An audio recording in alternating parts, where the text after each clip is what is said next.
ओम नमः शिवाय, ओम नमः शिवाय, ओम नमः शिवाय, ओम नमः शिवाय, ओम नमः शिवाय, ओम नमः शिवाय, ओम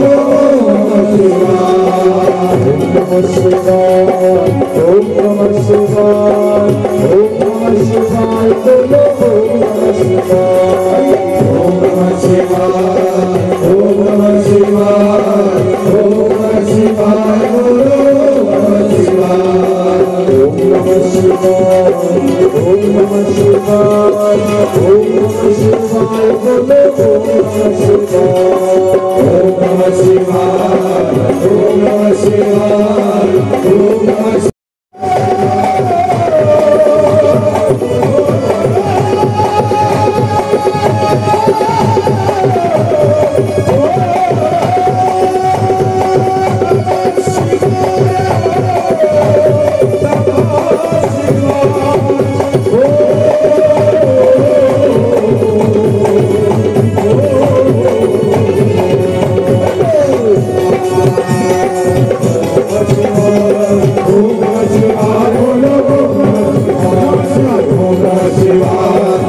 नमः शिवाय, ओम नमः शिवाय, ओम नमः शिवाय।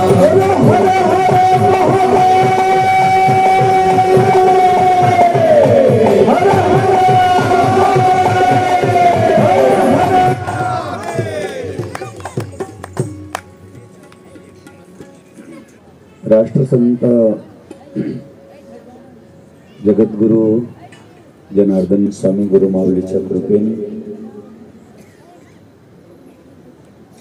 पवित्र आपल्या गावामध्ये रामेश्वराचं मंदिर आहे। अतिशय ज्योतिर्मय असं पवित्र पावन स्थान आहे। अशा या पवित्र स्थानावरती नतमस्तक होऊन गोदावरीच्या कुशीमध्ये आपण सर्वजण बसलो आहोत आणि शिवमहापुराण कथा श्रवण करणार आहात। विशेषतः आज आम्हाला स्वाभिमान आहे, आमचा अभिमान आहे। महाराष्ट्राचा आणि अख्ख्या विश्वाचा एक विश्वास आणि एक विशेष म्हणजे आज आनंदाचा आणि एक पर्वणीचा दिवस म्हणजे छत्रपती शिवरायांचा आज जन्मतिथी आहे। तो आमच्यासाठी फार मोठा महान दिवस आहे। आज छत्रपती व्यासपीठावर विराजमान आहे, खूप आनंद वाटला आणि विशेष म्हणजे प्रत्येकाच्या डोक्यावरती पगडी आहे, टोपी आहे, त्याबद्दल सर्वांचं टाळ्याच्या गजरात स्वागत। गोड तुम्हाला नसत दिसेल तर नजरेनं आम्हाला दिसतो, काय छान असं वाटतं।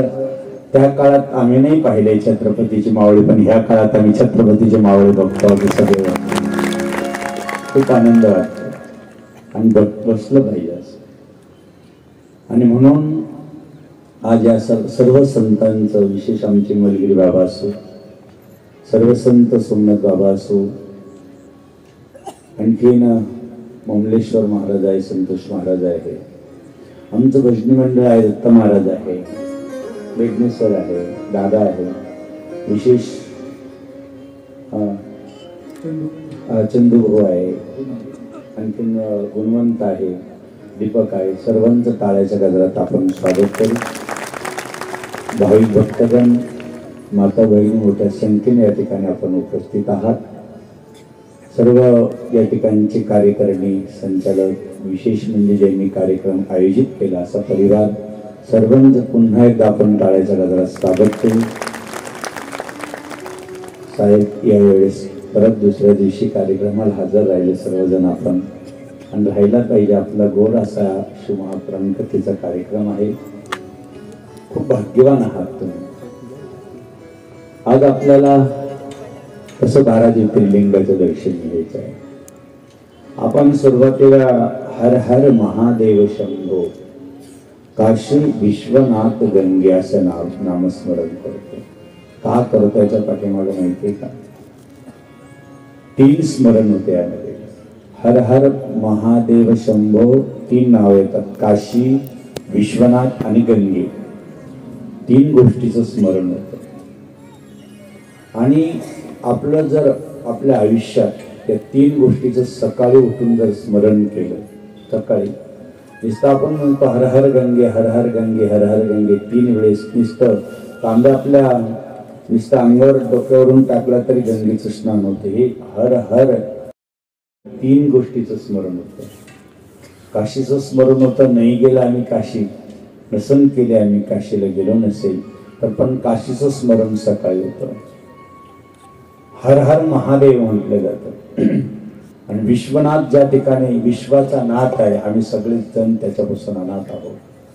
जो विश्वाद्यम विश्वबीजम निकलम भैरणम पंचवक्रते नेत्रकम महादेव, जो आदिनाथ गुरु आपण सकळ सिद्धांच्या आज जी परंपरा आपण बघतो आहोत, जे आदिनाथ सर्वांचे आदिनाथ भगवान विश्वनाथ, अशा भगवंताचं स्मरण, अशा भगवंताची कथा आपण श्रवण करत आहात. विशेष म्हणजे आमच्या परंपरेमध्ये जी काही आदिनाथांची परंपरा आहे ते मडीचे आमचे कानिपनाथ, ते नवनाथातले एक नाथ, त्यांना आपण कवी हरि अंतरिक्ष प्रबुद्ध पिपलायनम अविर प्रदुर्लच वजकर भाजन, जे 9 नारायण होते ते नवनाथाच्या रूपात या भूतालावर कलियुगात आले. त्यातले आमचे मडीचे कानिपनाथ, त्यांचा आज आपण मोठा उत्सव केला, लाखो लोक दर्शनाला आहे. जे काना हत्तीच्या कानातून ज्यांची उत्पत्ती आहे, जालेंद्रनाथ त्यांचे गुरु आहे, विशेष असे हे कानिपनाथ, त्यांचंही आज स्मरण केलं पाहिजे. विशेष आनंद असा असतो की माणसाच्या जीवनामध्ये आम्ही एवढ्या आज दिमाखानं जगतो आहोत, आम्ही एवढं स्वाभिमानानं जगतो आहोत. आज आमच्या प्रत्येकाच्या डोक्यामध्ये आम्हाला टोपी घालता येते आहे, आमच्यावर भगवी पगडी लावता येते, भगवा कपडा आम्हाला घालता येतोय, आमच्या मैया आमच्या मातांच्या सगळ्यांच्या कपाळावरती एक सिंदूर आणि डोक्यावर अगदी कपाळावरती कुंकू शोभत आहे. आणि आम्हाला एवढ्या सुंदर अशा भगव्याच्या आज खाली जर बसायला भेटत असेल तर कारण फक्त छत्रपती शिवराय आहे, हे पण आपण विसरून चालणार नाही.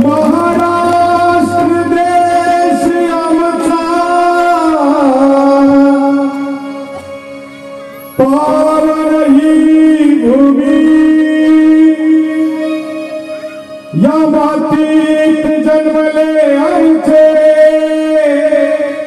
दैवत छत्रपती, जय जय जय जय महाराष्ट्र, जय जय जय जय भवानी, जय जय जय जय महाराष्ट्र, जय जय जय जय भवानी.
म्हणून छत्रपतींचं आज स्मरण आहे.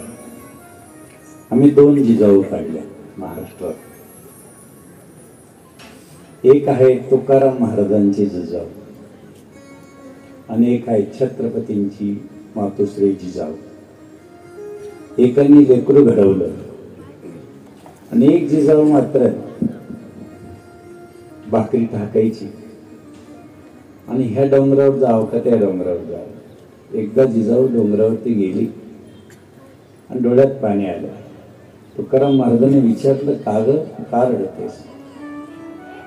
एवढं दूर यावं लागतं, पायात काही नाही.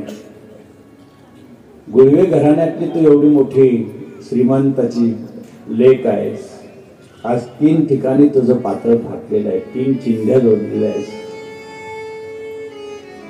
तुझ्या अंगावर कपडा नाही म्हणून रडतेस की काय? तुझ्या पायात चप्पल नाही म्हणून रडतेस की काय? तसं काही नाही ना. तिने डोळे पुसले आणि सांगितलं एवढं एवढं दूर तुला यावं लागतं. सांगितलं तसं नाही, तुम्ही जेवल्याशिवाय मला जेवता येत नाही आणि मी जेवल्याशिवाय लेकरं जेवत नाही.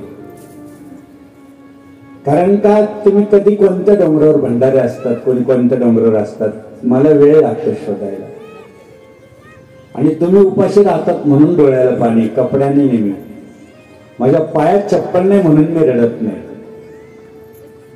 मला एवढंच वाटतं की तुमचं लवकरात लवकर, कारण तुम्हाला उपाशी राहू नये म्हणून तुम्ही लवकर मला सापडावं, कोणत्या डोंगरावर हे मला कळावं, याच्यासाठी मी रडते. काय पतीमध्ये परमेश्वर बघण्याची शक्ती आपल्या महाराष्ट्राच्या मातीत आहे, लक्षात राहू द्या. आणि म्हणून पतीची सेवा करणारी जर असेल तर ती जिजा आहे. सांगितलं जिजा, आजपासून तुला ज्या वेळेस वाटलं ना भाकरी घेऊन निघाली, त्यावेळेस मी ज्या डोंगरावर राहील ना त्या डोंगरावरच्या त्या रस्त्यावरची माती उचलायची आणि ती माती विठ्ठल म्हणली की त्या रस्त्यातून निघायचं. आमच्या तुकाराम महाराजांनी सहज जिजाला सांगितलं, ती निघाली आणि ज्या डोंगरावर असेल त्या डोंगराची माती सुद्धा विठ्ठल म्हणू लागली. ही तुकाराम महाराजांची शक्ती होती, लक्षात राहायची. आणि म्हणून घडवण्यामध्ये जर असेल तर छत्रपती शिवरायांना आमची जिजामाता आहे. कसं घडवलं त्याचं चिंतन जर केलं तर 2 ते 3 तास लागेल. आपली शिव हा पुराण कथा आहे आणि शिवाचीच गाथा आहे, लक्षात राहा. आज आनंद खूप आहे, दुधात साखर आहे, योगायोग आहे आपल्या वारीचा, कानेगावचा, की आज छत्रपती शिवरायांच्या पवित्र पावन या नगरीमध्ये आपल्याला आज शिवमहापुराण कथा आणि शिव जयंती साजरी करण्याचा योग आपल्याला हा देवाने आज घडून आणला, भगवंताच्या कृपेने. कारण छत्रपती शिवराय स्वतः भगवान शंकराची पूजा करत होते. प्रभू रामचंद्र ज्यावेळेस वनवासाला 12 वर्ष निघाले त्यावेळेस प्रत्येक ठिकाणी शिवलिंग बनवल्याशिवाय, पूजा केल्याशिवाय ते पुढे निघत नव्हते.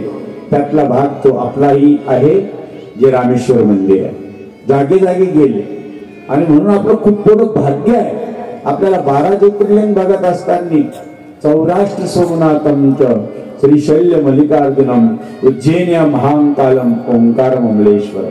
सकाळी उठल्यानंतर कमीत कमी सप्त जन्म कृतम पापम स्मरणे विनश्यती. 12 ज्योतिर्लिंगाचं स्मरण करा. कमीत कमी उठल्या उठल्या आपण लगेच स्नान करत नाही, फक्त 2 मिनिटं बसलो आणि 12 ज्योतिर्लिंगाचं स्मरण केलं तरी आपलं कल्याण.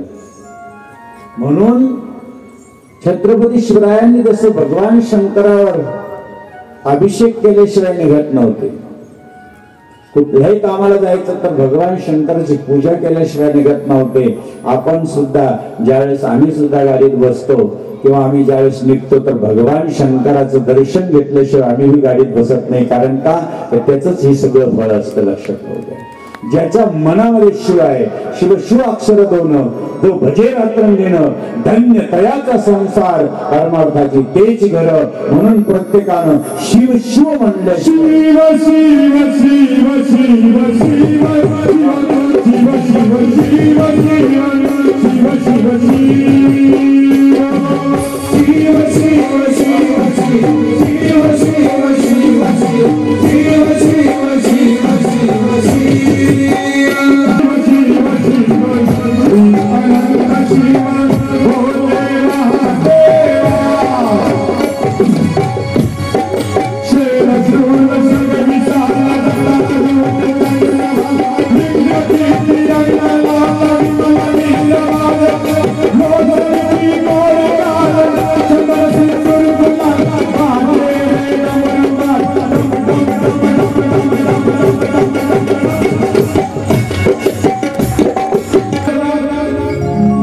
शिव शिव हा शब्द आपल्या मुखात आला पाहिजे. बरोबर, नित्य नेमान.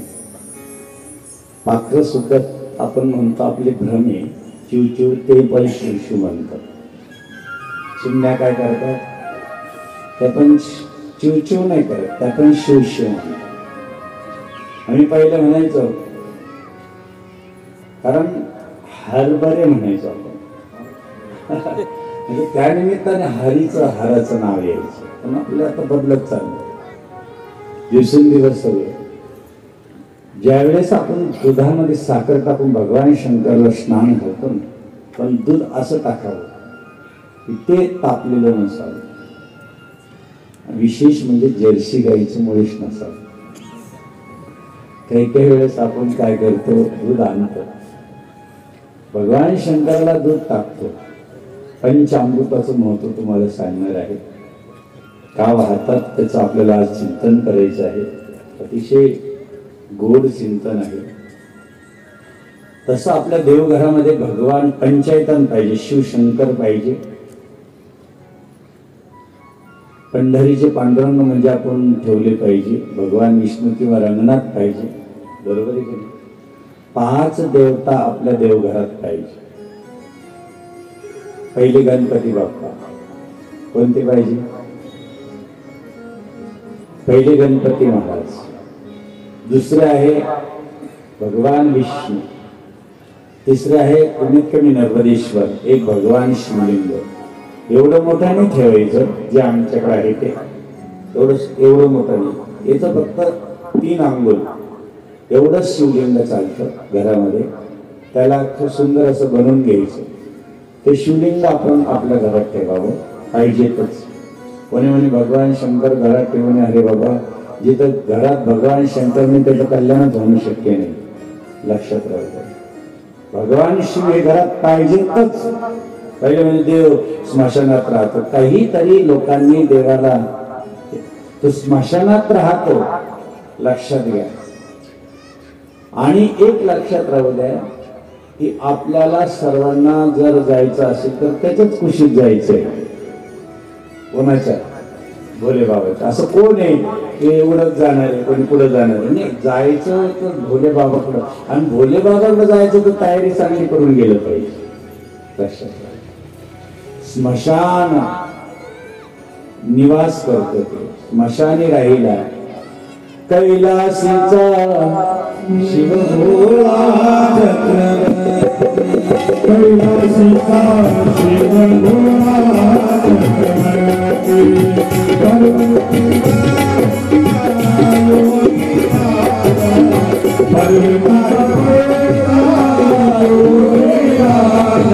कैलासीचा शिव भोळा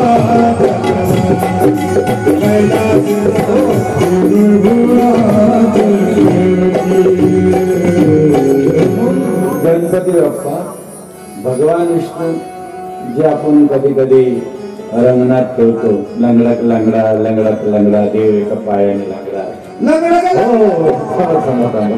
खूप भजन होतील, चिंतन राहून जाईल.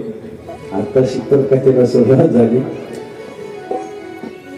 आणि म्हणून रंगणात पाहिजे. त्यानंतर आपल्याला कुलदेवता पाहिजे. पार्वतीच्या रूपात कोणी कुलदेवता घरात पाहिजेतच. असं सांगितलं जातं की आपण घराच्या बाहेर जाताना दरवाजाच्या आत नमस्कार करून जावा, कुलदेवतेचं स्मरण करून. आणि आत येताना गणपतीचं स्मरण करून यावं. आपल्याला लिहिलेलं राहतं, पहिलं लिहायचं असं शुभ आणि लाभ हा घराच्या बाहेर लिहिलेलंच पाहिजे नियमानुसार. कारण त्यांची गणपती बाप्पाची पत्नीच रिद्धी सिद्धी आहे. शुभ लाभ ही 2 मुलं आहेत. आपल्या घरावर लिहिलेलं असायचं की शुभ एका बाजूने असायचं, लाभ एका बाजूने असायचं. पूजा करताना सुद्धा आपण शुभ आणि लाभ लिहिलं जायचं. काही दिवसांनी लिहिलं गेलं की सुस्वागतम. बरोबर आहे की नाही? काय लिहिलं गेलं? सुस्वागतम, महागतम, सुप्रभातम. चांगलं आहे, चांगलं लिहिलं गेलं. त्याच्यानंतर लिहिलं गेलं वेलकम. कारण इंग्रजाकडे गेले राहून इथं. काय लिहिलं गेलं? वेलकम. आता तेही गेलं ना, तर लिहिलं कुत्र्यापासून सावध राहा. असं कसं आलंय? बाबांनो, जीवनामध्ये सकाळी उठल्यानंतर 5 गोष्टी आपण केल्या पाहिजे. पहिल्यांदा आपल्या मुखात शिवनाम आलं पाहिजे. दुसरं, आपण देवघरात 2 मिनिटं होईना बसलं पाहिजे. तिसरं, आपण पूजा केली पाहिजे. आणि पूजा केल्यानंतर लक्षात घ्या की आपण गाईला पहिली भाकर दिली गेली पाहिजे. ते म्हणून बाबाजी गाईच राहिले नाही. काय करायचं? जर गाय आपल्या घरात नसेल तर आपण हिंदू म्हणून कसं लक्षात येणार आहे? म्हणून प्रत्येकाने आपल्या घरापुढे एक तरी गाय आपण पाळली पाहिजे. गाईला आपण म्हणतो ना, बाबाजी म्हणायचे ना, सकाळी उठून पहिली भाकर गाईला, सकाळी उठून पहिली भाकर गाईला, पहिली भाकर गाईला,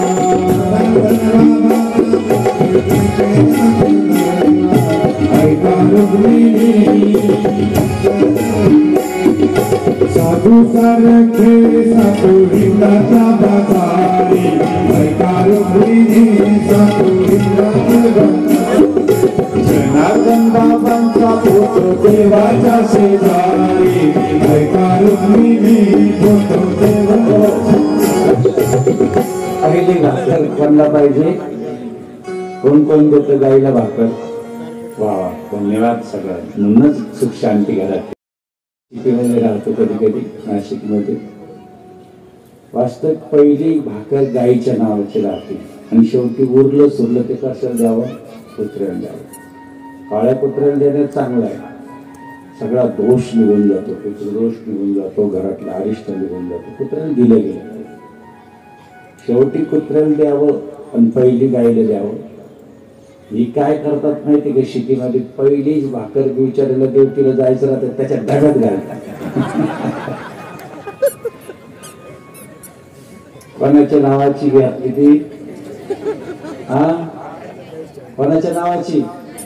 गाईच्या नावाची. कोणाला गेली? पतिदेवाला. मग त्याला गेल्यानंतर त्याची गाईच्या नावाची खाल्ल्यानंतर तो काय करतो? जय जय जय जय जय बायको तुम्ही सांगते का मामी ऐकू? तो गरीब होऊन जातो. कोणाच्या नावाचं खाल्लं? गाईच्या नावाचं खाल्लं. बरं, आता शेवटी उरलं सुटलं कुत्र्याला द्या, शेवटची पोळी नेमकं ती खाती. तो बिचारा दरवाजात आला की भावाच करायला लागला. कोणाच्या नावाचं खाल्लं?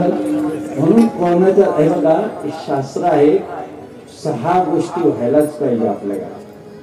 पहिली भाकर गेलीच पाहिजे आणि पहिला आम्ही अग्नी नारायणाला टाकायचो.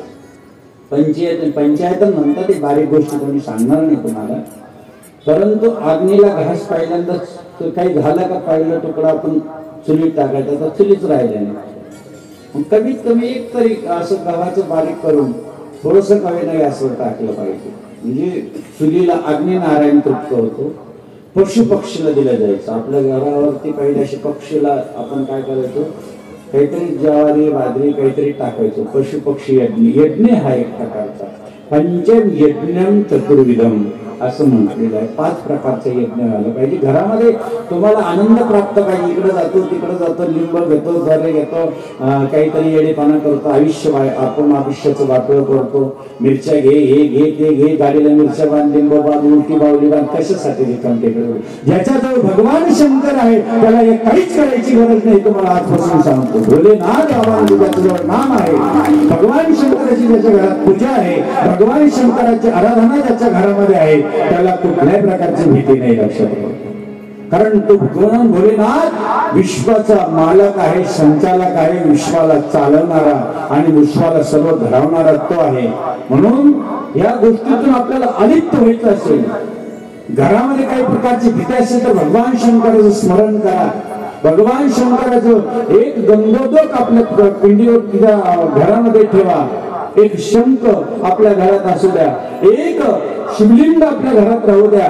आणि कमीत कमी जसं गंडकी मधून तुम्हाला माहिती शालिग्राम निघतो, तो शालिग्राम आपल्या घरात राहू द्या. शालिग्राम ही भगवान विष्णू आहे आणि भगवान नर्मदा मैयाचं तिथून जे काढलेला जो आपल्याला छोटासा जर मिळालेला आहे, तो साक्षात नर्मदेश्वर म्हणजे भगवान शंकर आहे. ज्या घरात भगवान शंकर आहे, ज्या घरात प्रत्यक्ष आपल्याला देवाचं दर्शन होत आहे, त्या ठिकाणी काय कमी पडणार आहे? पण आपल्याला माहित राहत नाही, आपण खूप काही करतो. म्हणून आपल्याला आपल्या ह्या 5 गोष्टी सांगत असताना भगवंतानं शिवमहापुराणामध्ये वर्णन आहे. 12 ज्योतिर्लिंगाकडे आपण जात असताना पहिलं ज्योतिर्लिंग आहे सोमनाथ. कोणतं ज्योतिर्लिंग आहे? सोमनाथला कोण कोण गेले? बरेच लोक गेले. धन्यवाद. सौराष्ट्रला गेले तर सोमनाथला जवळ या. का निर्माण झाले मंदिर? हा तिथं बघा चंद्राचं लग्न झालं आणि दक्ष राजाने त्याला 24 मुली दिल्या. किती दिल्या? 24 मुलींशी लग्न झालं. रोहिणी नावाच्या मुलीशी जास्त जीव असल्यामुळे बाकी काहीकडे लक्ष दिलं नाही आणि बाकीच्यांनी आपल्या जो पिता आहे त्यांच्याकडे म्हणजे दक्ष राजाकडे सगळ्यांनी तक्रार केली की दादा आम्ही लग्न केलं, आम्ही भाकरी करतो, आम्ही जीव लावतो, आम्ही राहतो, पण चंद्र आमच्याकडे लक्ष देत नाही. तुमचे जावई बापूचं आमच्याकडे अजिबात लक्ष नाही. कारण लेकीचं आणि बापाचं एक वेगळं जिव्हाळा असतो. तिथं सांगते बाबा आम्हाला अजिबात आमच्याकडे लक्षच नाहीये. दक्ष राजाला चंद्र सांगतो की बाबा अरे 24च्या 24 मुली मी तुला दिल्या, असं भेदभाव करू नको, सगळ्यांना सारखं. हा म्हटला परत तसंच झालं. आणि म्हणून दक्ष राजा याकडे आले आणि सांगितलं चंद्रा तुला मी सांगितलं होतं की सर्वांना सारखा जीव लाव, तू लावत नाही जाय तुला क्षयरोग होऊन जाईल. चंद्राला भर पडले, चंद्राच्या अंगातून पू पडायला लागलं, चंद्राच्या अंगाला कोहडं निर्माण झालं.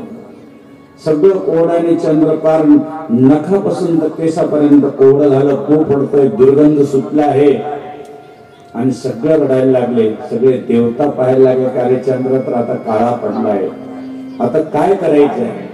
तेवढ्यात बृहस्पती सगळे देव आले आणि नारदांना सांगितलं की चंद्रा तुला या कोहड्यापासून सुटायचं असेल, तुला या रोगापासून सुटायचं असेल तर प्रभात क्षेत्रावरती जाय, पार्थिव शिवलिंग भगवान शंकराचं बनव आणि 6 महिने त्या ठिकाणी भगवान शंकराचा नमःशिवाय नावाने जप कर.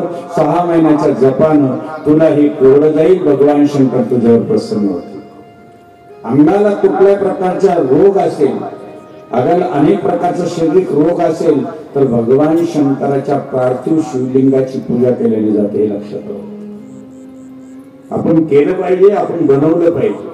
सकाळी सकाळी कमीत कमी बेलाच्या झाडाखाली, आम्ही ज्या मळ्यात राहतो त्या ठिकाणी बेलाचं झाड पाहिलं आम्ही, अतिशय छान. त्या ठिकाणी बेलाच्या झाडाखाली सुंदर अशी पिंड पाहिली, त्या ठिकाणी दिवा लावलेला पाहिला. अरे ज्याच्या घरापुढे बेलाचं झाड आहे, ज्याच्या घराच्या बेलाच्या झाडाखाली छोटीशी पिंड बनवलेली आहे आणि तिथं दिवा लावलेला आहे, त्या ठिकाणी कशाची लक्ष्मी कमी पडणार, त्या ठिकाणी अखंड सुख आणि समृद्धी राहणार आहे. त्या ठिकाणी काहीच कमी पडू शकत नाही. का? बेलाचं झाड सोडणार आहे. किती सुंदर सांगितलं चिंतन. आणि म्हणून त्या ठिकाणी चंद्रानं पूजा केली. 6 महिन्याने भगवान शंकर प्रगट झाले. चंद्रा तुला शाप दिलेला आहे, तुझ्या सासऱ्याने शाप दिला दक्ष महाराजांनी. असं करू आपण 15 दिवस कमी कमी आणि 15 दिवसातून तू पूर्ण होशील, पौर्णिमेला चालेल. चंद्राने सांगितलं ठीक आहे, पण प्रभू माझ्या अंगावरचं कुष्ठ जावं एवढं सांगितले. चंद्रा आज तू पार्थिव शिवलिंगाचं पूजन केलं आणि आज तुझ्या पुढे मी प्रकट झालेला आहे. तुझ्या अंगालाही कुठल्याही प्रकारचं आजपासून दिसतं तुझं स्मरण केलं चंद्राचं. पौर्णिमेच्या दिवशी फक्त चंद्रापुढे असं पाणी ठेवलं आणि त्यांनी स्नान केलं तरी ओम नमः शिवायचं स्मरण करून तुझं स्मरण केलं तरी अंगाचं कोढं निघून जाईल, अनेक प्रकारची रगतगती निघून जातील. म्हणून चंद्राने सांगितलं देवा तुम्ही पार्वतीसह या ठिकाणी विराजमान राहा, लाखो लोकांचं दुःख दूर करा. तुम्ही माझ्यासाठी प्रगट झाले पण आयुष्यभर इथं राहा. त्या ठिकाणी एक चंद्रकुंड निर्माण केलं.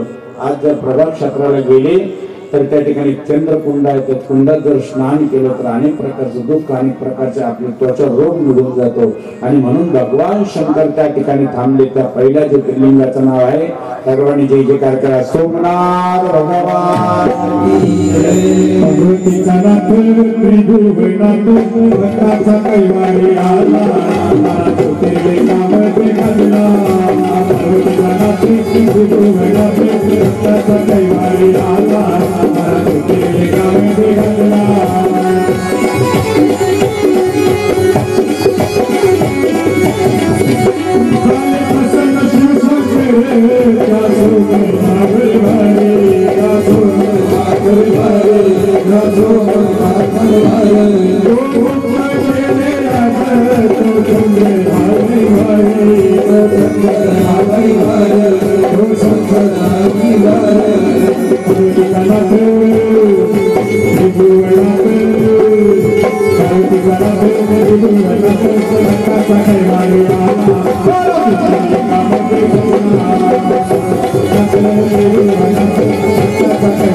Allah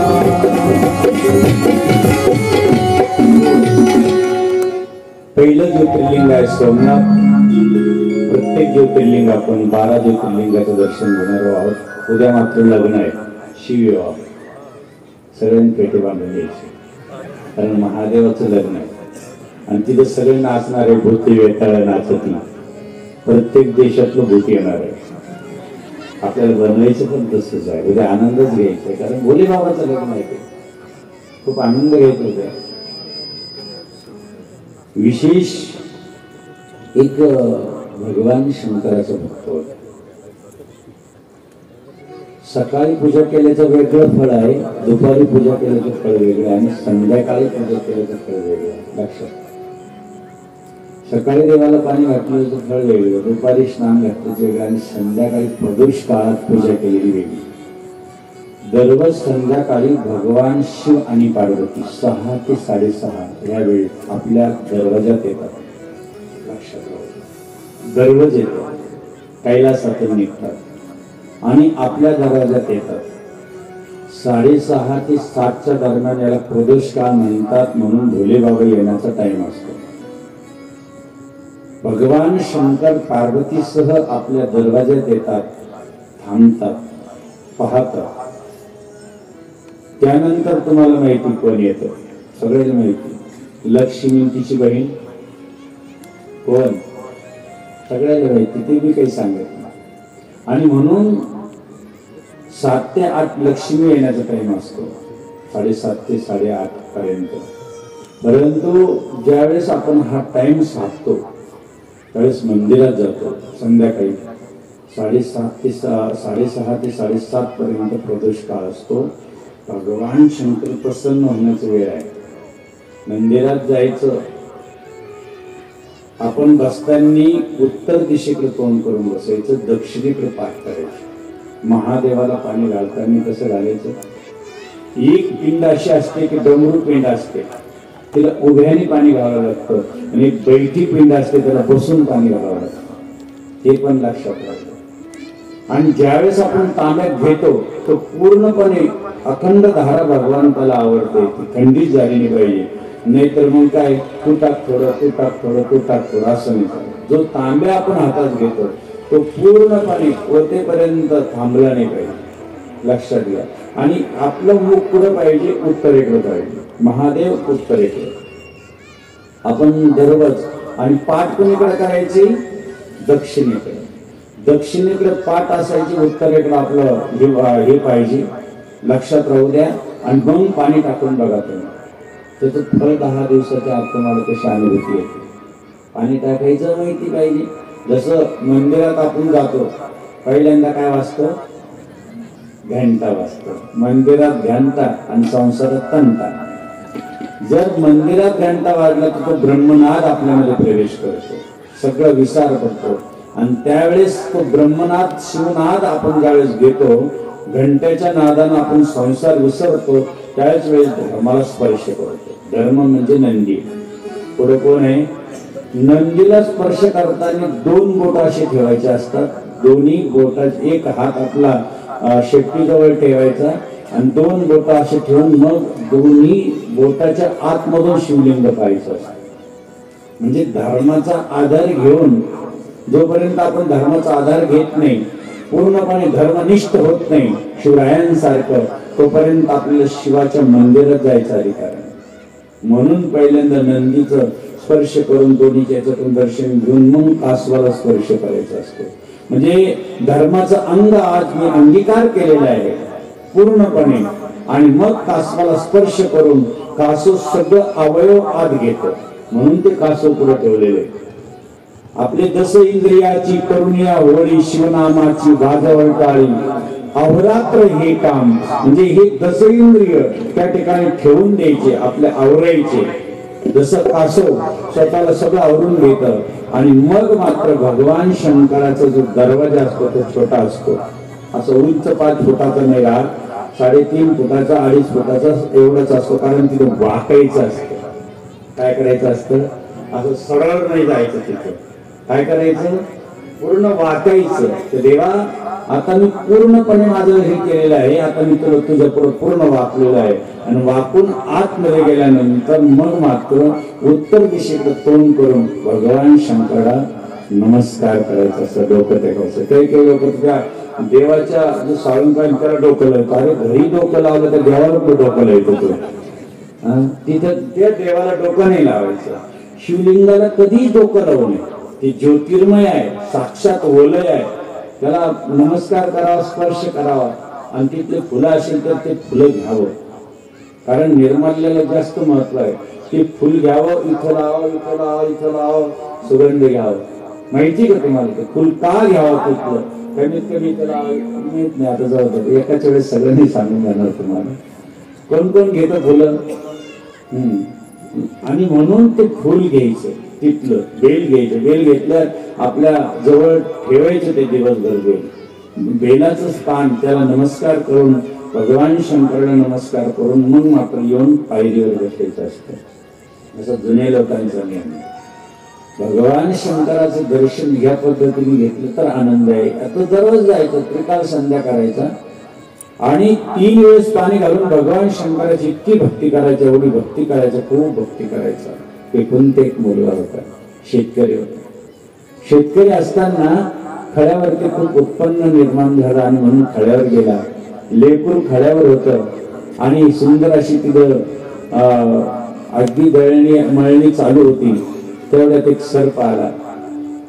एकुलते एक मुलाला तो काळ सर्प एकदम काळा नाग होता, चावला.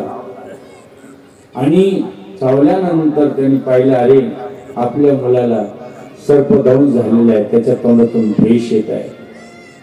मनामध्ये आलं, भोले बाबा आयुष्यभर तुझी भक्ती करतो, वाट्याला का दुःख आले? काय कारण आहे? माझ्या घरात माझं एकुलते एक मुलगा आज सर्पदंशाने चाललाय. राष्ट्रसंत सद्गुरू जनार्दन स्वामींकडे सर्पदंश झालेले खूप लोक यायचे. आम्ही ज्यावेळेस नाशिक आश्रमात पाहिलं किंवा कापड्यात पाहिलं की अक्षरशः बाबाजी थोडीशी विभूती द्यायचे आणि त्याला लावायचे, म्हणायचे भो मन नर्मदा. आणि म्हणून हजारो लोकांची सर्प उतरायची. एकदा त्या नांदुर्डी गाव आहे आमच्याकडे, त्या गावात प्रत्येकाला सर्पदंश व्हायचा. प्रत्येकाच्या घरात सर्प निघायचा. त्या गावाला खूप सगळ्या बाजूने सर्पाची वेळी असायची.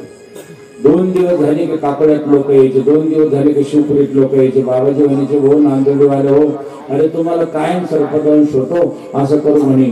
त्या ठिकाणी कुटिया बांधली आणि कुटिया बांधल्यानंतर सद्गुरू जनार्दन स्वामीने आशीर्वाद दिला, आता तुम्हाला तुमच्या गावात सर्पदंश होणार नाही. आणि एखाद्याला झालं तर नांदुर्डीच्याच कुट्यात आणून टाका. आजही त्या कुट्यात गेलं तर सर्प उतरून जातो. बाबाजींनी शक्ती दिली. नांदुर्डीची कुट्या आहे, अजय त्या ठिकाणी मंदिर झालं आता. म्हणजे संजीवनी कुट्या करून टाकली बाबाजींनी. म्हणून त्या मुलाला सर्पदंश झाला तर घेऊन चालला रस्त्याने शेतकऱ्यांचा.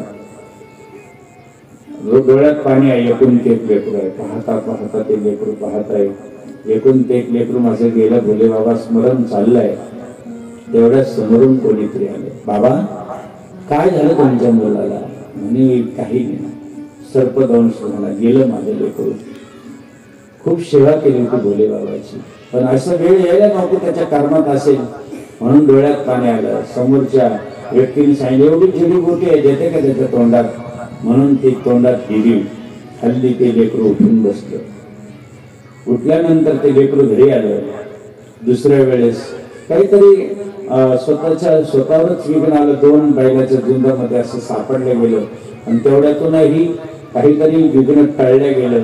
तर काय विघ्न येते? एक दिवस एवढी पेरणी केली गव्हाची, खूप गहू झाले, खूप कोणाला गावात एवढे गहू झाले नाही त्याला झाले. आणि खूप गहू झाल्यामुळे रास लागली मोठी.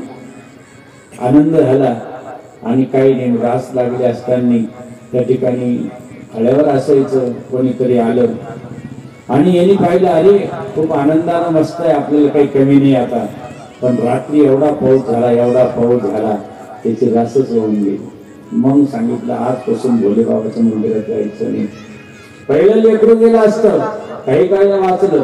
दुसरं मी झुंज बैलाची सापडला असतो, मेलून गेला असतो.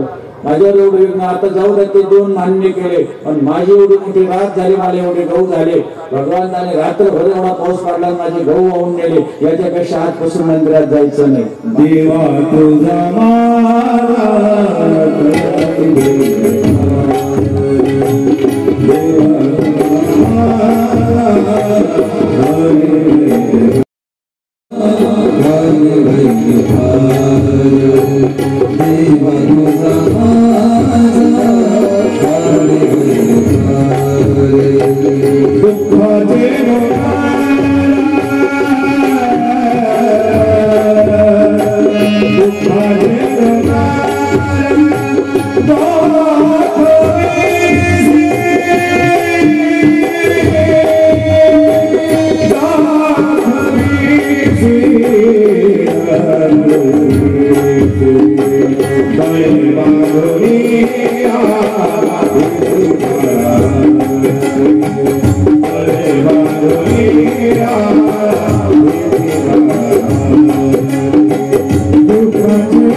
म्हणून काही झालं ना किती पाणी घातलं तर श्रद्धा तुटू देऊ नका आपण लय तुटपुंजी लोक आहोत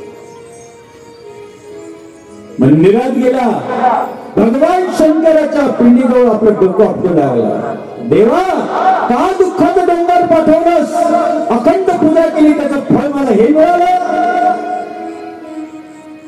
आज एवढं पीक डोळ्यासमोरून वाहून गेलं सगळी रास भावाची वाहून गेली त्यावेळेस तू धावून आला नाहीस काय तुझी पूजा करावी भगवान शंकर प्रगट झाले समोर भोले बाबा आहे सांगितलं बाबा तुझा मुलाचा मृत्यू निश्चित होता तेवढंच प्रारंभ होत त्याचं आयुष्य तेवढंच होत परंतु तू त्रिकाल पूजा करत असल्यामुळे तू लेकरू घेऊन चालला आणि समोरून दुसरं तिसरं कोणी नव्हतं त्याच्या तोंडात जडीबुटी दिली ना तो स्वतः मीच होतो त्या मुलाला वाचवणारा मीच दोन बैलाच्या झुंडात तू सापडला त्याच्यातून ओढणारा मीच होतो आणि मग सांगितलं देवा हे ठीक होतं हे मला मान्य होतं परंतु आमचं गहू का होऊन गेला तिथं का चूक घडली एवढीच सांगितलं बाबा गावात कोणालाच उत्पन्न नव्हतं पण मात्र तो जी रास पाहिली काही तुझे विरोधक होते आणि ती रास पाहिल्यानंतर त्याच्यावर रात्रीतून खूप विष वतून दिलं ते जर तुम्ही सर्व घरांनी खाल्लं असतं तर तुम्ही सर्व मेले असते म्हणून मला तुमची दया आली मी रात्रीतून वाहून नेला आणि तुम्हाला वाचवलं मग कळालं की देवा चुकलं माझं आजपासून कधीच उद्यापासून विलग होणार नाही कारण प्रत्येक क्षणाला तूच वाचवतो अनेक प्रहार होतात अनेक प्रकारच्या गाडीवर चालतो अनेक प्रकारचे संकट येतात वाचवतो तर तूच म्हणून तुझं नमस्कार केल्याशिवाय बाहेर पडणार नाही शिव नामाचा गजर केल्याशिवाय मी बाहेर पडणार नाही आणि भगवान शंकराच्या पिंडीवर एक लोटा पाणी टाकल्याशिवाय मी प्रवास करणार नाही किंवा माझा प्रयास करणार नाही म्हणून भोले बाबा आज चुकलं माझं सर्व घड तू माझं वाचवलं हे लक्षात शिव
जातात, सगळेजण जातात गणपतीच्या बाप्पाचं दर्शन घेतात, येतात सगळे. त्यानंतर भगवान शंकराचं स्मरण करतो, पार्वतीचं. पण आतापर्यंत कोणी कार्तिक स्वामीचं स्मरण केलं? खरं सांग, ज्याला विजय प्राप्त पाहिजे असेल प्रत्येक क्षेत्रामध्ये, आपण कधी अपयश घेऊन येऊ शकत नाही असं ज्याला वाटत असेल, आज हा शब्द लक्षात ठेवा. ज्यावेळेस आपण गणपतीचं स्मरण करतो त्यावेळेस कार्तिकीचं सुद्धा स्मरण करून निघा. कारण कार्तिकी ही विजयी आहे, कारण त्यांना सेनापती बनवलं. आणि जेव्हा कार्तिकी सेनापती झाले, एकही अपयश घेऊन आले नाही. म्हणून मंदिरात गेल्यानंतर जसं गणपतीचं स्मरण करतो तसं कार्तिक स्वामीचं स्मरण करा. कारण आता ही कथा येणार आहे. पहिलं ज्योतिर्लिंग आपण बघितलं सोमनाथ, श्रीशैल्य मल्लिकार्जुन. मल्लिकार्जुनला जाऊन मल्लिका आणि अर्जुन नाव का बरं?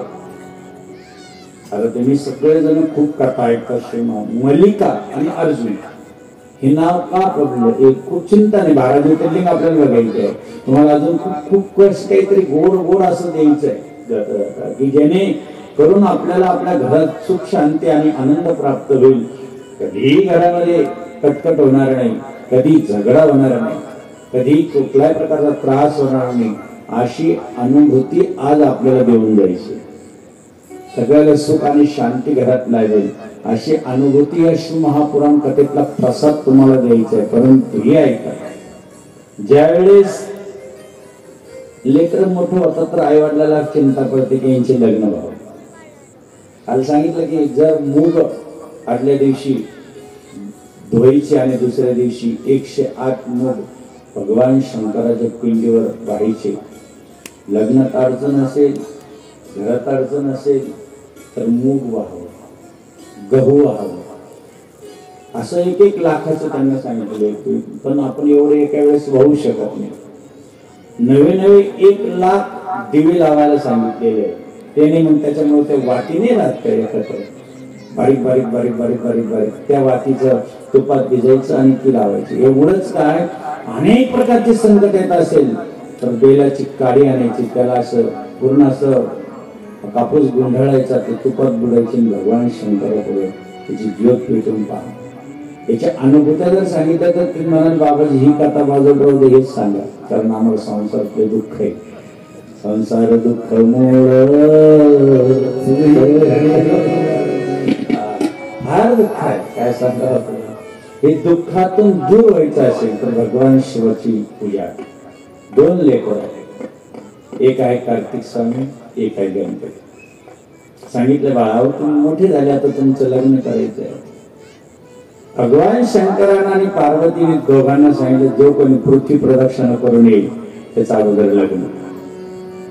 आता गणपतीने विचार केला, हिमवरावर बसणार, मोठा होईल येतो, भुरकून उठणार, भरकणी येऊन निघून येणार, आणि याचं लग्न अगोदर राहणार. तसंच राहणार, कारण मी लंबोदर पीतांबर बोले हमारे साहेब पुढं वाजारे तिथं बरं माझं वाहन आहे काय बंदी. किती लिटर दाबलं तर पेट्रोल किती टाकलं मला घेऊन पाळणार नाही. त्याच्यापेक्षा आता एक काम करू, निघू द्या कार्तिक स्वामीला. कार्तिक स्वामीला निघू दिलं आणि ह्या गणपती बाप्पाने बुद्धी लढवली, कारण ती बुद्धिमान आहे. नमस्कार केला. आई वडील सिंहासनावर बसलेले, कैलासाच्या एकदम सुंदर अशा शिखरावर बसलेले आहे.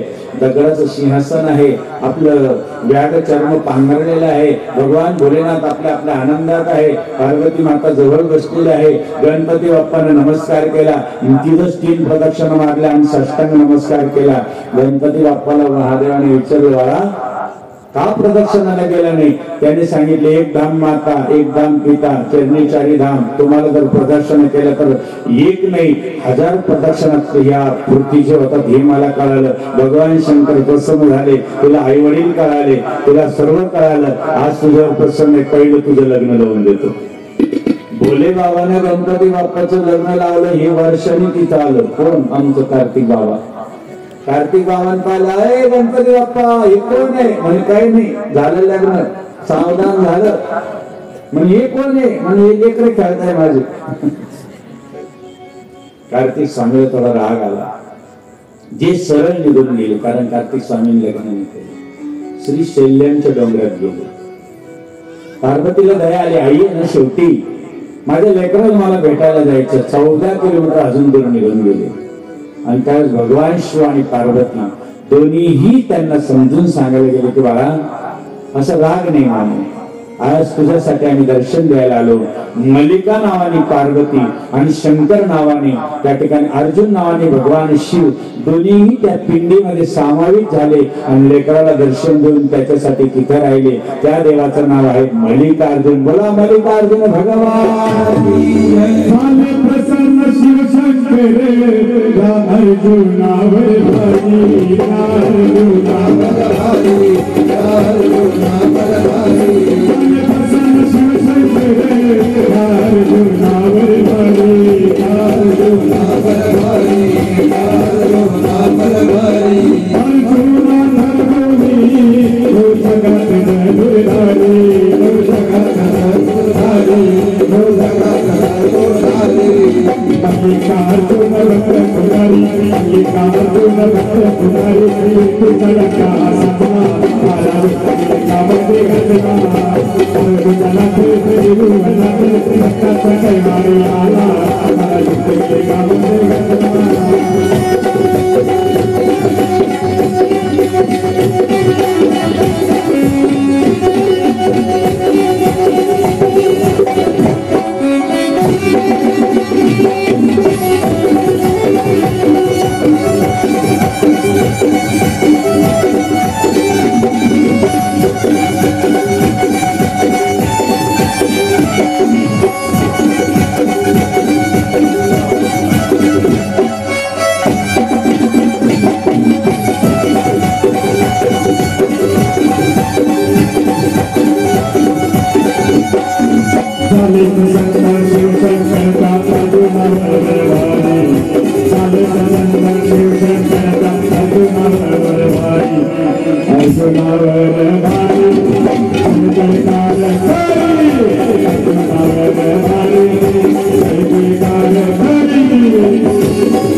दोन ज्योतिर्लिंगाला गेले, 12 ज्योतिर्लिंगातले 2, अजून 10 बाकी आहे. म्हणून ज्योतिर्लिंगाचं दुसरं दर्शन. आता कळालं की मल्लिकार्जुन का म्हणतात. कोणासाठी गेले? कार्तिक स्वामीसाठी. तिथं त्या ज्योतिर्लिंगात प्रगट झाले म्हणून मल्लिकार्जुन आहे. 12 ज्योतिर्लिंगातलं सौराष्ट्र सोमनाथ श्री शैल्य मल्लिकार्जुन. उज्जैनला जाऊया, महाकालेश्वराचं दर्शन. कोणलं घ्यायचं? महाकालेश्वरला चालायचं, अजिबात हलायचं नाही, नुसतं चालायचं मनाने. इथूनच दर्शन होणार तुम्हाला. महाकालेश्वर भोलेनाथ, कालका महाकाल. आपल्याला तिथे जायचंय. 2 मिनिटात घेऊन जातो, जास्त वेळ नाही लागणार. तुम्हाला कंटाळत नाही आला नाही ना? महाकालेश्वराचं दर्शन. उज्जैन महाकालम ओंकार महेश्वरम.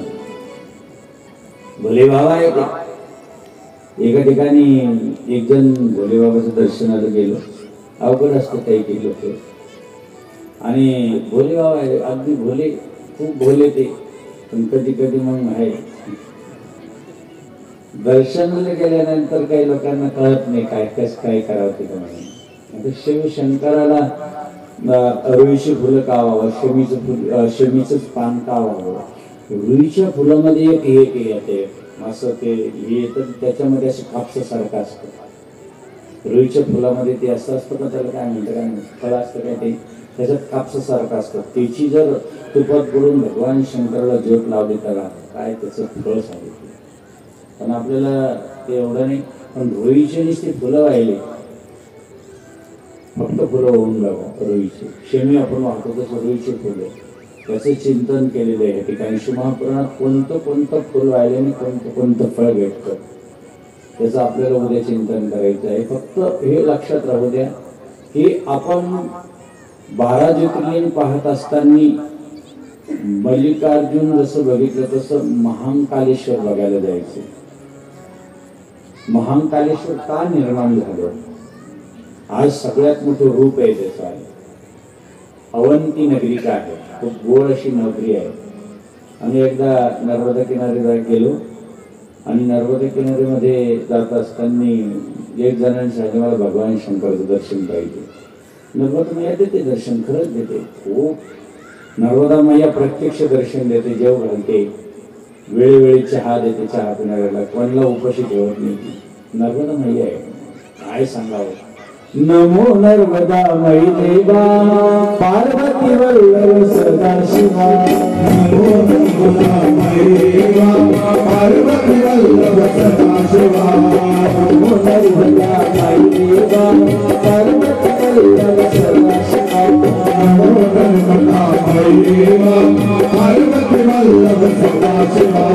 पार्वती वल्लभ सदाशिवा. पार्वती वल्लभ सदाशिवा. पार्वती वल्लभ सदाशिवा. पार्वती वल्लभ सदाशिवा. नमो नर्मदा मयी देवा पार्वती वल्लभ सदाशिवा. नमो नर्मदा मयी देवा पार्वती वल्लभ सदाशिवा. नर्मदा आहे, काय शक्ती आहे तिच्यामध्ये. आणि परिक्रमा केली. आम्ही 45-50 किलोमीटर चालायचो, पण दुसऱ्या दिवशी असं वाटत होतं की आता आपण चालत नाही. मैयेचं दर्शन घेतलं की परत तसंच मैया बनवलं. एक ठिकाणी असा प्रसंग आला होता की अजूनही ठरवल्या जाताना काय विशेष असतं तसं त्या महात्म्याने प्रदक्षिणा करताना एक इच्छा केली की भगवान शंकरचं प्रत्यक्ष दर्शन झालं पाहिजे. राष्ट्रसंत सद्गुरू जनार्दन स्वामीचं जसं दर्शन झालं. एकदा काय झालं की काही लोकांनी बाबाजींजवळ श्रमदान करत होते आणि एक खूप मोठा दगड होता, असा खूप मोठा दगड असं धरला. रायबाबांनी धोंड लावायचे होते ते, आणि बाबाजी असे खाली बसलेले होते, असे खाली असे पालखीमध्ये, आणि अशी वरती होते टेकडावरती. असं दगड काढता काढता काढता खूपच मोठी तळी निघाली ती. आणि तळी निघाल्यानंतर त्या तळीला काढताना त्यांनी मोठमोठ्या अशा पहारी टाकल्या आणि त्या तळीचा तोल सद्गुरू जनार्दन स्वामींच्या पालखीकडे चालला. एक असा कडा लोटला गेला, दुसरा लोटला गेला आणि तिसरा पालखीवर पडणार असा, आणि बाबाजीची पालखी जागेल एवढा मोठा तो. यांनी लोटल्यानंतर सांगितलं की आता आपल्याकडनं तोल गेलेला आहे, आपण थोड्या वेळात आपण काय पाहणार आहोत म्हणून गट्ट डोळे झाकले. आता आपल्याला घरचे म्हणतील सेवा करायला जात आहेत, तो ते गेले असं करून आले, म्हणून काय करायचं असे घट्ट खाली बसले. सद्गुरू जनार्दन स्वामी त्या दगडाकडे येताना असं पाहिलं बघ, असं पाहिलं आणि अशी नजर फिरवली. जशी जशी नजर फिरवली तसं तसं तो डोंगर असा गरका मारून बाबाजीला प्रदक्षिणा मारून पलीकडे काढला आणि असं वाटल्यानंतर ते पाहिलं अरे बाबाजींच्या पलीकडे दगड पडलेले आहे. कसं गेलं असेल? दगडाला सुद्धा जनार्दन स्वामी कळाले, पण काही दगडाला अजून कळाले नाही. दगडाने ओळखले भगवान शंकराचा होता. ज्यावेळेस हरिद्वारला चालले पोलिसांनी गाडी अडवली, साहेबांनी मी फडकर सोडते, थांबा थांबा गाडी जाऊ देऊ नका, अजिबात जाणार नाही तुला. अहो ट्रक येते, ट्रकला कुठं नाही अजिबात जाणार नाही, लायसन आहे आमचं.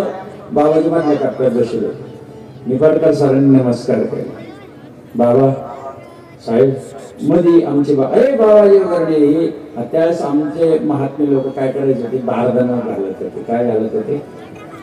जनार्दन स्वामींचं वागणं गमतीचं बारदानं नेहमी सांगतीचं खूप गोड होतं काय सांगायला आनंद माझ्या गुरुच वागणं गमतीचं तारा गमतीचं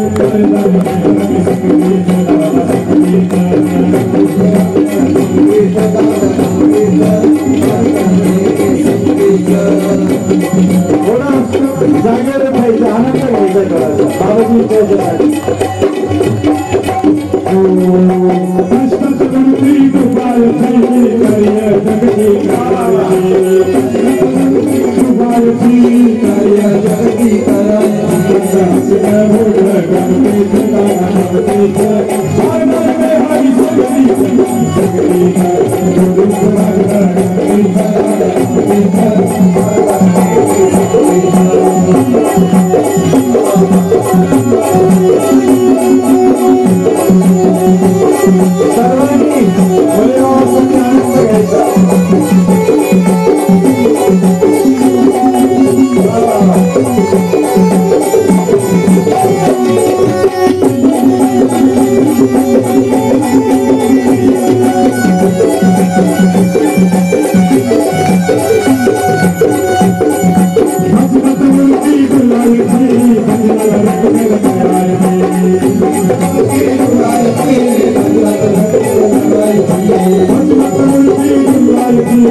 जनार्दन स्वामी स्वतःने दिसले. तिथं प्रत्यक्ष भगवान शंकराचं रूप त्या ठिकाणी साहेबाला दिसलं. साहेबांनी रजा टाकली. 1 महिना बाबाजींनी सांगितलं. म्हणून आपल्याला ओळखायला वेळ लागतो. संत महापुरुष महाराष्ट्राच्या मातीत छत्रपती शिवराय राष्ट्रसंत सद्गुरू जनार्दन स्वामी कशी महान विभूती अवताराला येतात. ज्या वेळेस शहाजी भेटायला आले, जिजामाता बसलेले होते. काही वेळापुरते आले होते. जिजामाताने बघितलं, राजे तुमच्या अंगावरती जो पोशाख आहे तो मला द्या, तुमच्या हातातले संसार मला द्या. शहाजी पाहत होते आणि हळूच पोशाख दिला गेला. हातात संसार आली आणि ती तलवार अक्षरशः घुमू लागली आणि सांगितले, कुठेच दुश्मन. त्यावेळेस जिजामातेने दिलेले संस्कार त्या लेकरावरती महाराष्ट्राचं भवितव्य घडवणारे, महाराष्ट्राचं यश प्रदान करणारे, महाराष्ट्राची दुष्ट शक्तीचा नाश करणारे आणि या भूतालावर येणारे ती मैया ज्यावेळेस तलवार फिरत होती ती जिजामाता नव्हती. आपल्या लेकरीचे संस्कार बाहेर बोलत होते आणि ती शहाजी राजे स्वतः पाहत होते. आमच्या आईचे जर डोळे पाहिले, अनाचींचा अनाकौठ अनामाता पण छत्रपती शिवरायांचा आईचे जर डोळे पाहिले होते तर काय. ज्या वेळेस एक संत, एक महापुरुष भिक्षान देईल आई, आईने सांगितलं मी भिक्षा देते. महाराज साधूला मी परत जाऊ देणार नाही, परंतु माझं मागणं आहे तुमच्याकडे. म्हणे काय आहे, बोल आई काय पाहिजे. म्हणे महाराज अनेक प्रकारवर अन्याय होतोय, दुष्ट आम्हाला त्रास देत आहे, अनेक प्रकारची इज्जत घेतल्या जाते आहे, याच्यावर विलास द्याल. त्याच वेळेस ते दुसरे कोणी नव्हते, ते स्वामी रामदास स्वामी होते.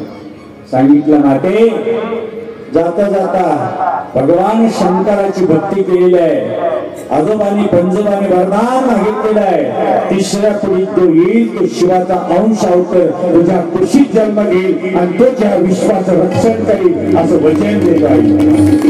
रामायणाचा पाठ कर म्हणून आई निशाचर कर हीन होईल ती चोपाई 4 वेळेस वाचायची आणि आपल्या पोटावरून हात फिरवायचे. बाळा तुला जन्माला येताना मी खेळणी देणार नाही, तुझ्या हातात तलवार देणार. आई बोलताना संस्कार त्या बाळाला जसं सद्गुरू जनार्दन स्वामींच्या आईनं बाळ करू बालपणीच्या बालपणातच करू पाजलेलं होतं. आपण म्हणतो बालपणीच्या शिवनामाचे बाल करू पाजले, बालपणीच्या शिवनामाचे बाल करू पाजले,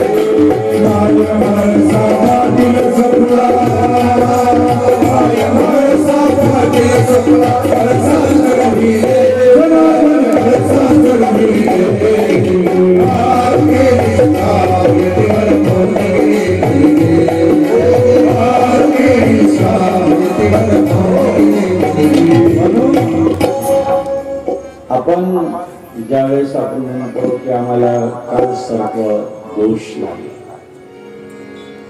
आपण महादेवाला ज्यावेळेस बाहेरच्या तुळशीच्या कुंडात ठेवतो त्यावेळेस काल सर्प दोष लागतो. बरेच लोक पहिल्यांदा असा गोटा तुळशीमध्ये ठेवून द्यायचे, त्याला पाणी घालायचं. जेवढ्या देवाचं पाणी आपण घालतो देवाला पाणी घालायचं आणि ते पाणी आपण पुढे करतो तुळशीला टाकतो. चुकीचं. ते पाणी कधीच तुळशीला, देवाला स्नान घातलेलं पाणी तुळशीला टाकू नये. आपण तेच करतो. म्हणून जे दोष लागतो आपण कालचा दोष आहे, आमचा दोष आहे. बाबांनो आज तुम्हाला हात वर करून सांगतो, तुमच्या पत्रिकेत कुठलाही दोष येऊ शकत नाही, कारण का एखादा म्हणतो आम्हाला मंगळ आहे, मंगळ बरेच मुलांच्या पत्रिकेत मंगळ आहे. ओम प्रदोषच्या दिवशी जो प्रदोष येतो मंगळवारच्या दिवशी भगवान शंकराच्या मंदिरात जायचं, भगवान शंकराची पूजा करायची आणि तो प्रदोषचा उपवास करायचा. तुम्हाला मंगळाचा दोष त्या क्षणाला निघून गेल्याशिवाय राहणार नाही, म्हणून कुठलाही दोष पत्रिकेत नाही. नवग्रह भगवान शंकराच्या पिंडीत आहे, जो भगवान शंकराची पिंडीची पूजा करतो त्याला पत्रिकेत कुठलाही दोष राहत नाही. ही गोष्ट पत्रिकाच पाहू नका. जो भगवान शंकराची भक्ती करतो ते बरीचशी 45 वर्षाची झाली पत्रिका पाहता. कशासाठी पाहता? ज्याचा भगवान शंकरावर विश्वास आहे, जो भगवान विश्वनाथाची पूजा करत आहे, त्याला कुठलीही पत्रिका पाहायची गरज नाही, त्याचे कुठलेही अमंगळ नाही, त्याचं मंगळ कार्य झाल्याशिवाय राहणार नाही, कारण तो भगवान शंकराची पूजा करतो. तो भगवान शंकराच्या नावाने तरुण निघाला असेल, भगवान शंकराची भक्ती करण्यासाठी, समजायचा की एक पाऊल जर आज आपण भगवान शंकराच्या मंदिराकडे चालू लागलो, त्याच वेळेस भगवान शंकर आपल्याला आपली वाट पाहता गावा तुझं मंगळ करण्यासाठी आज मिळालं. म्हणून आपल्याला माहीत राहत नाही. एक ब्राह्मण आहे अवंतिका नगरिका, म्हणजे ज्या आपल्याला उज्जैन नगरीमध्ये भगवान शंकराची पूजा करतो. 4 मुलं 4 वेदासारखे जन्माला आले. भगवान शंकराचं पार्थिव शिवलिंगाची पूजा करू लागले. पूजा करता करता एक राक्षस हा त्रास देऊ लागला आणि त्रास देता देता त्यांनी सर्वांना त्रास देताना या उज्जैन नगरीमध्ये त्याला कळालं की कोणीतरी भगवान शंकराची भक्ती करत आहे, म्हणून तो राक्षस त्या ठिकाणी आला आणि त्यावेळेस त्या शिवलिंगाचं ते काही पार्थिव शिवलिंग बनवलेलं होतं. 4 मुलं पूजा करत होते. त्यावर तलवारीने वार करणार तर माझा भोलेनाथ बाबा त्या ठिकाणी प्रगट झाला, एक पिसारा निघाला आणि त्या ठिकाणी राक्षस जाळला. त्याची रात झाली राक्षसाची. महाकालेश्वर असे प्रगट झाले, त्याला महाकालेश्वर म्हणतात. म्हणून महाकालेश्वर भगवान तिसरं ज्योतिर्लिंग आहे. आपल्याला 12 ज्योतिर्लिंग बघायला, परंतु त्या शिव पण विवाह आहे खूप मोठा आणि आपल्याला फक्त 4-5 दिवस कथेचे आहे. हा दुसरा दिवस आहे. वास्तविक वेळ कमी होता, नाहीतर एवढा आनंद देत असताना थोडस चिंतन करायला म्हटलं की 7-8 दिवस लागतातच. त्यातल्या त्यात आपण वेळ पण कमी घेतो.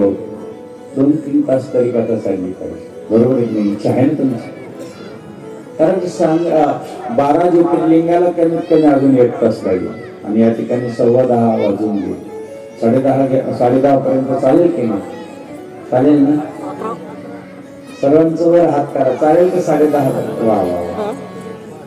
12 ज्योतिर्लिंगाचं तरी दर्शन घेऊ, म्हणजे कळेल तरी ते 12 ज्योतिर्लिंग काम असतं. जसं आपलं वेरूळ कोणतं आहे?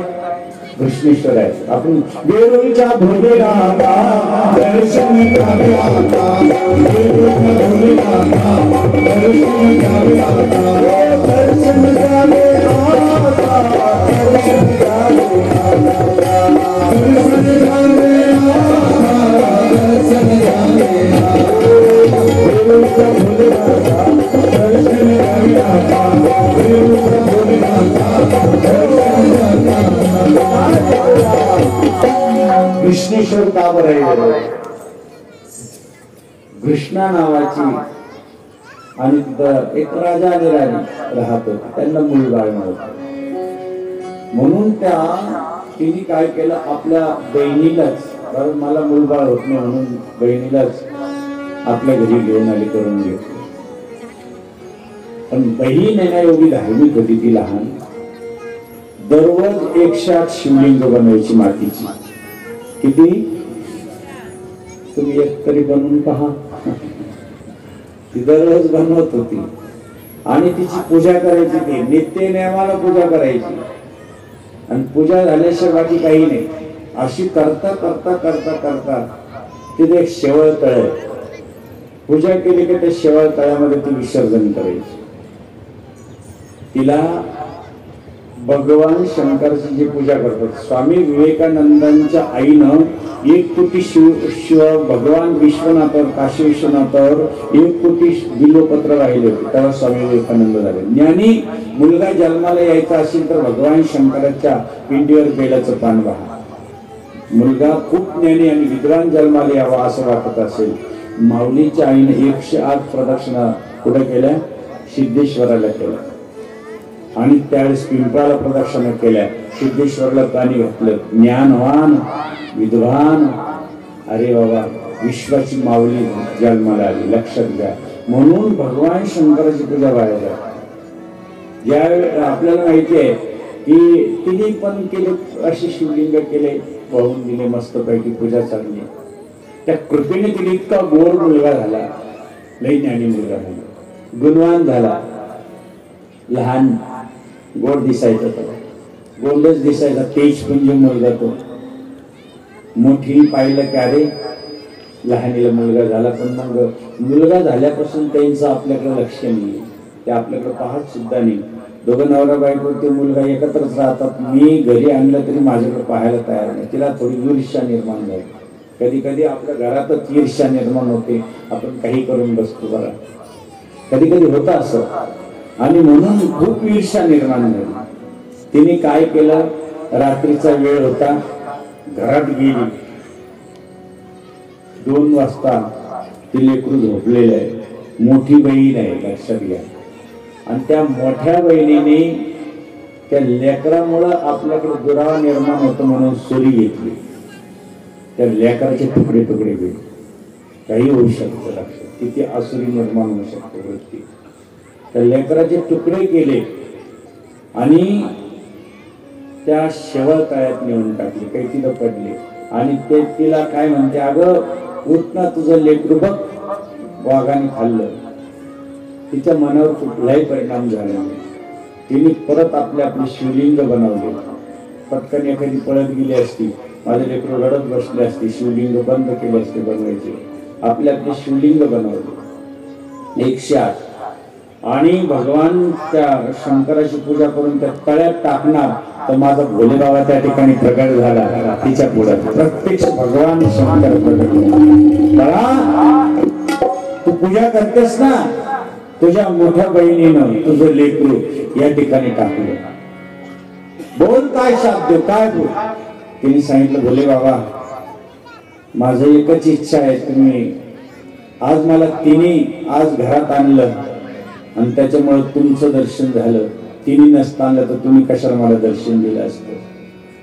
कृपा करून तिच्या नावानं तुम्ही अखंड या ठिकाणी वास करावा अशी इच्छा आहे. तिचं नाव कृष्ण आहे, मोठी आहे ती माझ्यापेक्षा. काय सगळं किती गोड वृत्ती आहे, आणि तिच्या नावाने तुम्ही इथंच राहावं अशी माझी इच्छा आहे.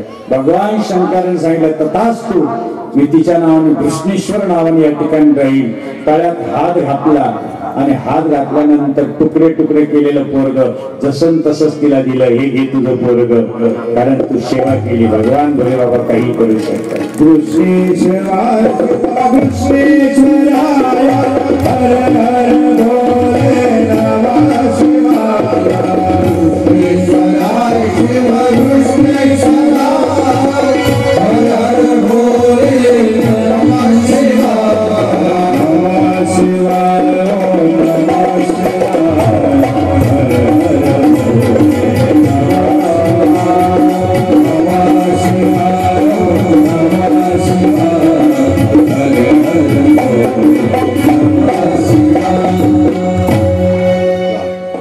कृष्णेश्वर त्या ठिकाणी त्या ज्योतिर्लिंग आहे, म्हणून कृष्णेश्वर भगवान.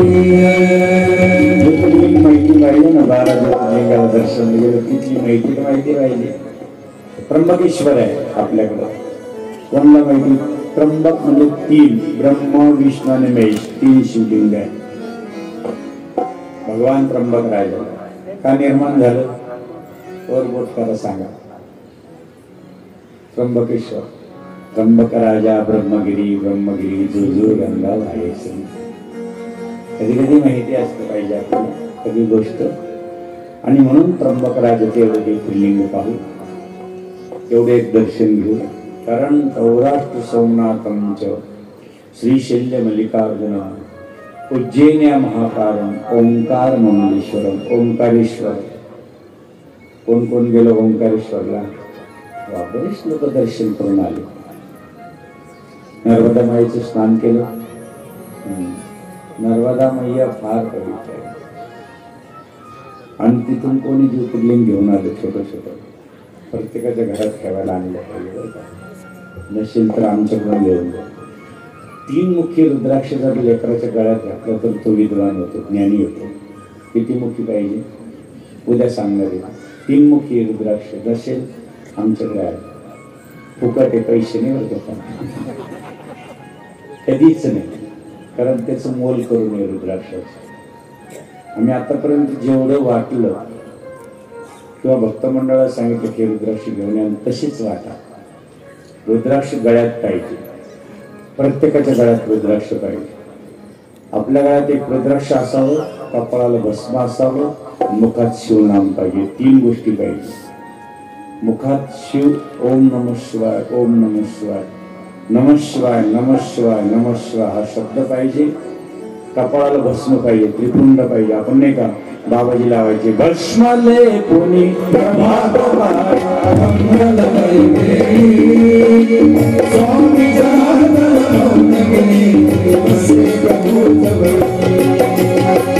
काय सांगितलं? उद्यापासून कमीत कमी कथेत येत असताना काय लावायचं, नाहीतर गेट मधूनच येताना प्रत्येकाच्या कपाळाला भस्म लावूनच मध्ये आला पाहिजे. बरं जमेल? गेट मध्ये 2 जणांनी उभं राहायचं, भस्म. महिला मंडळाने त्या बाजूला तिकडून उभं राहायचं. महिला मंडळाने सुद्धा तुम्ही जर इकडे गेलात दक्षिणला तर प्रत्येक महिला त्रिकुंड लावायची, भस्म लावायची. काय महिमा आहे? पहिल्या रेषेचा महिमा वेगळा आहे, दुसऱ्याचं वेगळा आहे, तिसऱ्याचं वेगळं आहे. 3 रेषेचा 3 महिमा वेगळा आहे. आता एवढं उखाळा एवढायला सांगताना पण आता म्हणून कपाळाला भस्म, गळ्यात एक रुद्राक्ष पाहिजे. काही काही लेकर घेतात. अरे बाबांनो, आयुष्यात या गोष्टी समजून घ्या. रुद्राक्ष पाहिजेतच गळ्यात. जे मुलं शाळा शिकत असेल त्याने 3 मुखी घालावं. पंचमुखी हा पाहिजेतच, कारण पंचमुखी मिळतो पुढे. 3 मुखी आपले माऊली बाबांचा आश्रम आहे, आपले जनार्दन स्वामींचे शिष्य, त्यांनी ते रुद्राक्षाचं झाड लावलं. त्याला सगळे 3 मुखीच रुद्राक्ष येतात. आम्ही तिथून गोणी भरून आणतो वाटतो. आम्हाला कुठं जातं आमचं कुठं द्यायचे 13 तुझकार ते महाराज तिथं जमा करून ठेवतात. गोणी भरतो आणि ज्या ज्या ठिकाणी कार्यक्रम असला त्या ठिकाणी वाटतो. लेकरं पण नंबर लावतात. आता इथं नाही देणार, कारण ते एवढे नाही भेटणार, कारण काही लेकरं राहून जातात. 3 मुखी रुद्राक्ष, 7 मुखी रुद्राक्षाचं काय महत्व आहे? रुद्राक्षाचं महत्व आपण भगवान शंकराच्या शिवविवाहाच्या अगोदर सांगू. का पाण्यात टाकून का प्यावं? खरा रुद्राक्ष दुधात टाकल्यानंतर का बरं बुडतो, तरंगत नाही. काही काही लाकडाचे बनवलेले राहतात, त्याच्यावर मस्त पिंड करतात, त्याला म्हणतात एकमुखी. अरे एकमुखी भेटतच पण शक्य कधी? एकमुखी रुद्राक्ष म्हणजे साक्षात भगवान शिव आहे, तो भेटूच शकत नाही. तो फक्त जनार्दन स्वामींकडे होता, इंदिरा गांधीकडे होता, कारण त्या आनंदमाईने तिला दिला होता. ठराविक व्यक्तीकडेच तो रुद्राक्ष असू शकतो, बाकीचा तो रुद्राक्ष कोणालाही मिळत नाही. एकमुखी, 2 मुखी आहे, 3 मुखी भरपूर आहे, 10 मुखी आहे, 14 मुखापर्यंत आहे. आणि 1 मुखी स्वप्नातही लवकर भेटत नाही. आणि म्हणून आपण फार गळ्यात घालतो. बाबाई अरे ती लाकडही घालते, माहितीच नाही रुद्राक्ष काय. रुद्राक्षाचा कलर कसा असावा? काळा असला तर काय होतं, पिवळा असला तर काय होतं, आणि काळा, पिवळा आणि लाल 3 प्रकारचे रुद्राक्ष असतात. त्याचा महिमा पण सांगितलेला. रुद्राक्ष जर असेल तर आपल्याला कुठली बाधा होऊ शकत नाही, कुठलं पिशाच आपल्याला जवळ येऊ शकत नाही, आणि कुठलाही रोग रे आपल्याला, एखाद्याला अटॅकचा प्रकार असेल तर त्याच्या दोन्ही इथं जर रुद्राक्ष असं स्पर्श करत असेल तर त्या माणसाला अटॅक येऊ शकत नाही. लक्षात घ्या, रुद्राक्ष गळ्यात पाहिजे. पण तुम्ही म्हणाल बाबा आम्ही सगळे खातो पितो, करे खाणं पिणं वास्तविक अक्षरशः पैकी लेकरं दर्शन देतात. तरुण पिढी आहे संपून चालली या पिण्यापाहिजे. असं व्रत केलं पाहिजे की आपल्या घरामध्ये मदिरापान हा बंद झाला पाहिजे. आपल्या महाराष्ट्राच्या भूमीत सुद्धा हा पूर्ण, आम्ही गुजरातमध्ये जातो कुठेही दुकान दिसत नाही, आपल्याकडचे हा दुकान हळूहळू बंद झालं पाहिजे. आयुष्याचे संसार उठून चालले, लेकर बाळांचे काही घरात काही राहिलं नाही, लेकर उपाशी राहत आहे. तरुण पिढीने जर असं अधीन गेलं, व्यसनाधीन झालं तर काय राहिलं. लाखो लोकांचं बाबाजीने मुलांना अनुष्ठान करून व्यसनात मुक्त केले. तसं आपण सुद्धा असं संकल्प केला पाहिजे की कथा ऐकल्यानंतर बाबाजी आम्ही हे पिणार नाही, हे खाणार नाही. खाणं पिणं जर सोडलं तर आपला परमार्थ सुरू होतो. बरोबर आहे का नाही? हे बघा, तुम्हाला खरं सांगू का, आपण पाणी कशाने पितो? खरं बघा, पोटाने पितो का? कशाने पितो? पाणी कशाने पितो? पोटाने पितो. आणि मांजर, कुत्रे पाणी कशाने पितात? जिभेने पितात. कशाने पितात? जेवढे जिभेने पाणी पितात ते मांसाहारी, आणि जेवढे वटाने पितात ते शाकाहारी. गाय कशाने पाणी पिते? पूर्ण वटाने. बरं, गाय इतकी प्रामाणिक आहे आमची वाली, तिच्या पुढे मांस जर टाकलं तर ती कधीच खाणार नाही. बरोबर आहे का नाही? आणि वाघा पुढे गवत जर टाकलं तर तो खाणार नाही, कारण तो शिकार करतो, ते मांसाहारी आहे. तो तुम्ही वाघाजवळ जाऊन पाया त्या दिवशी तो कशाने पाणी पितो?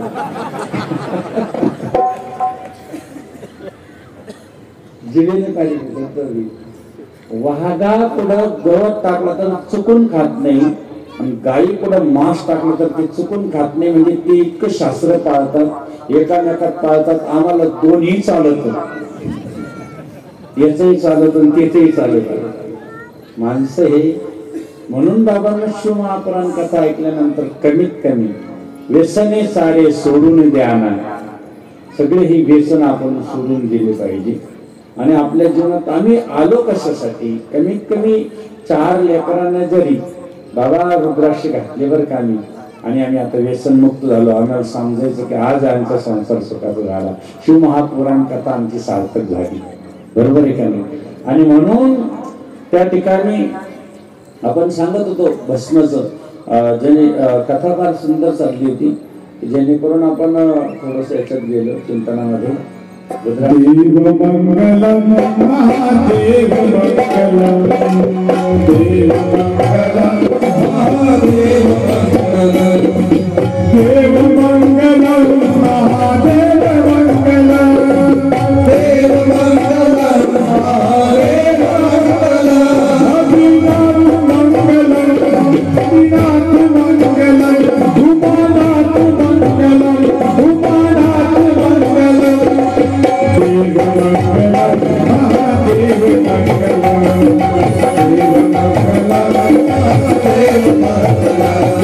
नाथ मंगलम भूतनाथ मंगलम, नाथ मंगलम भूतनाथ मंगलम, उमानाथ मंगलम, उमानाथ मंगलम, जगन्नाथ मंगलम, जगन्नाथ मंगलम, देव मंगलम महादेव मंगलम, देव मंगलम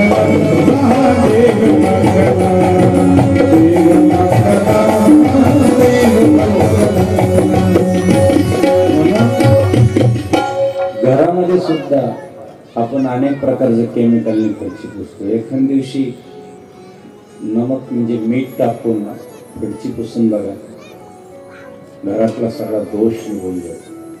कोण कोण मीठ टाकून फरशी पुसतो? वा, सगळेच.